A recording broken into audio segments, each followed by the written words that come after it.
What's going on, TEI family? I'm back with part two in the IP series. The first part is getting feedback on that ideal that we talked about in part one and actually start to design it. So, again, I'm literally just off a interview with a lady who has sold over 5 million snappage screws of her product, and she talked about she was going up to her attorney. She was in real estate before, broke away and became an entrepreneur and an inventor. She was in real estate, and when she initially had the ideal for the snappage screw that she actually sketched out, she went to her attorney and said, "Hey man, what do you know?" She was looking for someone to help her out with it, and the attorney was like, "Oh Nancy, you have something here." So that's the type of feedback. Now, when you get that type of feedback, you want to make sure it's some type of non-disclosure agreement or confidentiality agreement in place between you and a person that you're going to solicit feedback from, so that they don't run off with your ideal. But again, that's the type of feedback that I'm talking about.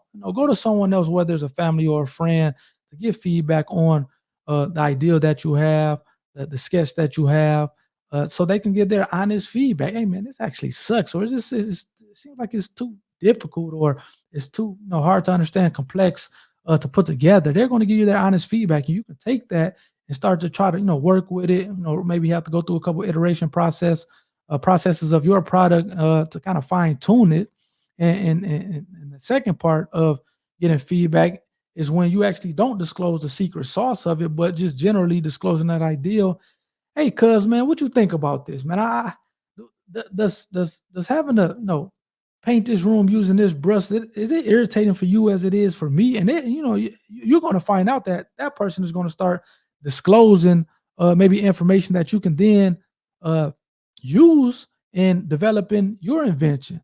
Yeah, cuz you know what that is, man. I hate when I have to continue to I'm not sure continue to have to dip the brush in and out, or how you have to clean a brush, man. If they can come up with something that I can kind of clean a brush to get actually a good clean, so I can reuse the brush, that'll be sweet. So that's the type of information that you're looking from your friends and your family. And like I said, the a non-disclosure agreement, although I think is always important, especially coming from an attorney, the NDA in those type of situations where you're more so presenting an issue and trying to maybe look for feedback without giving them the secret sauce, those are going to be less important in those type scenarios.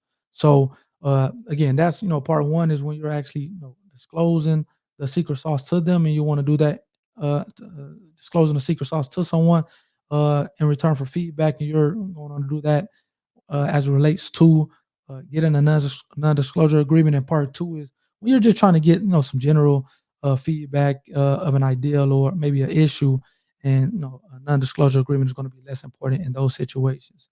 And then again, like I said earlier, you have to actually design it. So again, I'm not sure about you, but I'm terrible. Even though I'm an ME, I'm terrible at actually drawing. So you may have to sketch out a general sketch of what you're thinking about, and go take that to some type of designer so he can make or she can make nice and neat engineering drawings. So then you can go take maybe to a manufacturer, or go take to an investor, so you can kind of have some nice and neat drawings with you to further explain your idea, because that's going to be important, especially when you're talking about a physical product.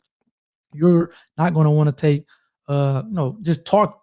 You're not going to want to talk take the ideal and try to explain it to an investor, or explain it to a designer to put together. You're going to want to have something on paper, such that so they can work with and kind of see visually what it is that you're talking about. And again, if you're not a good drawer like me, it's good to just maybe sketch out something on a piece of paper and take it, so somebody can make it nice and pretty looking, and then you can take that and take it to whomever you need to take it to, and for whatever purpose. So again, hopefully you got something out of part two, an IP series.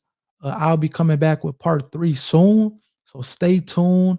Hit the subscribe button to invest in yourself, the YouTube channel, and again, be on the lookout for part two of the IP series. Take care.